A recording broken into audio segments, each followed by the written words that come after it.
Hi everybody and welcome back to my channel where we talk about real crimes and real people. Don't forget to subscribe, click the notification bell button, and give this video a thumbs up. I really appreciate it. And for today, I bring you the story of a deadly love triangle. The victim, Marisha Jeter. This is another example of how poorly educated we are in the matters of love. When do we walk away? When do we remove people from our lives? When will we stop using love as an excuse for the lack of thereof? Let's see what happened to Marisha. Let's get started. Marisha Jeter was a 16-year-old girl from South Carolina. Her parents were Manning and Marisha Jeter. Marisha had three brothers, TJ, Rahim, and Andre. Marisha was described as bright, cute, talented, and intelligent. Marisha was an honor roll student. She was on the yearbook staff. She was a member of the National Honor Society. She was a member of the Beta Club, the Quill and Scroll Society. She was a cheerleader, the junior class president at Union County High School. She was a flutist in her school band. She performed with the White Guard. She was a junior usher, secretary of her Sunday school. She sang in her church choir. She wanted to be an obstetrician and study at Duke University. On her 16th birthday, she was gifted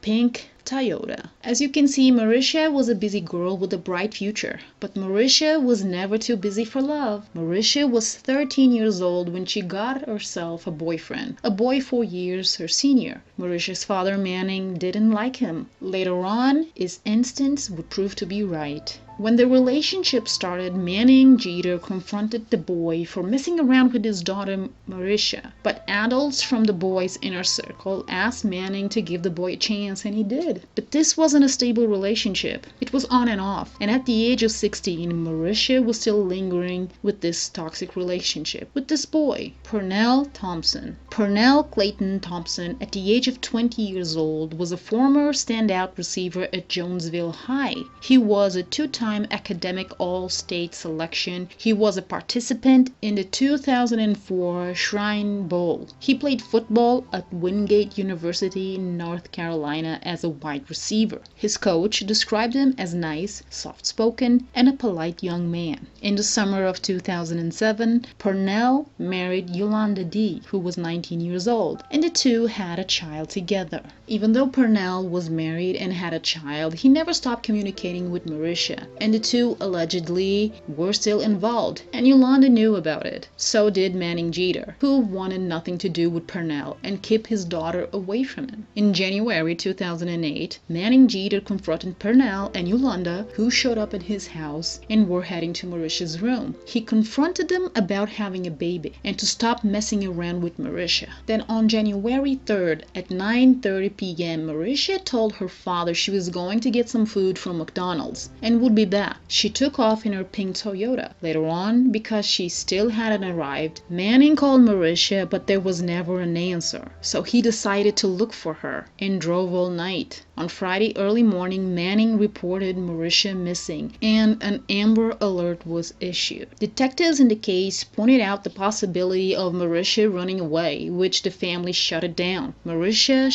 Jeter was missing. While trying to figure out what was happening, Marisha's family mentioned to the authorities their concerns regarding the triangle between Marisha, Pernell, and Yolanda. So the detectives decided to interview the Thompsons, and they stated they knew nothing about the disappearance of Marisha Jeter. Then on January 5th, 2008, an art student from Spartanburg was taking pictures of a bridge in the Broad River and noticed there was something in the water that looked like a mannequin. But the student steadied her lens to take a good look and realized it was actually a human body. The body belonged to 16-year-old missing girl Marisha Jeter. On January 6, 2008, the detectives were notified a car had been found which had been torched. Said car belonged to Marisha Jeter. Authorities also found through text messages Marisha had agreed to meet up with Pernell on January 3rd at the parking lot behind the YMCA YMCA. The police pressed on Pernell and Yolanda again. They questioned them separately. The police noticed Pernell's shoes. He was wearing Nike Air Force One, which was the same imprint left at the crime scene. The detectives presented Pernell with their findings, and Pernell confessed, and so did Yolanda. Pernell stated even though he had married Yolanda, he was still in touch with Marisha, and Yolanda found out about it, and she wasn't happy. So according to Pernell, Yolanda wanted Pernell to prove his love for her. So Pernell complied. And how would that happen? Pernell had to kill Marisha. When Yolanda confessed, she stated she did what she did because Pernell had threatened her to kill her. She didn't want to kill Marisha. Allegedly, Yolanda had threatened Marisha before, and none of these threats were actually reported. Pernell and Yolanda didn't have a criminal record. Knowing about what happened, Wingate University placed Pernell on an interim suspension to learn the real facts about what had happened. And what had happened was Pernell and Yolanda were arrested and were charged with murder of Marisha Jeter. Both Pernell and Yolanda pled guilty to avoid the death penalty, and Yolanda agreed to testify against Pernell. So how did it happen? How did they kill Marisha? As I mentioned before, Yolanda found out about Pernell still communicating with Marisha. She allegedly wanted Pernell to kill Marisha to prove he loved her. So Pernell texted Marisha to meet up on January 3rd, 2008 at the YMCA parking lot to return a jacket, and off she went. When they were in the parking lot, Marisha gave Pernell a jacket. Pernell attacked her while Yolanda held her down. Pernell stabbed Marisha over and over again. Marisha died.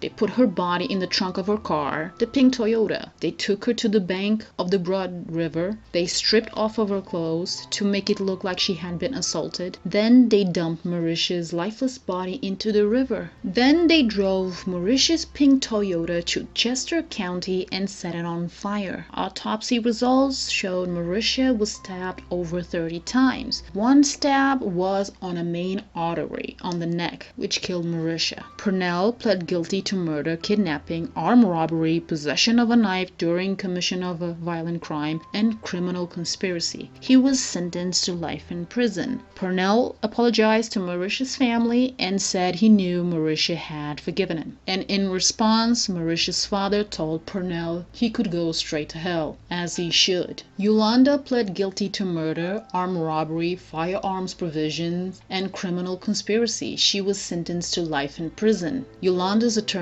asked the judge for mercy, claiming she had been unable to have healthy relationships with men after suffering abuse as a child. And the judge said, "This was a brutal killing and kidnapping. I see no reason to treat differently from Mr. Thompson." Till this date, Yolanda has held several jobs in prison and has been working as a canteen operations helper. Yolanda has received several certifications, including in Braille. Marisha's father stated that the death of his daughter had devastated his family. He regrets not killing Pernell the night he confronted him at his house. Marisha's family created the Marisha Jeter Scholarship Fund in her honor.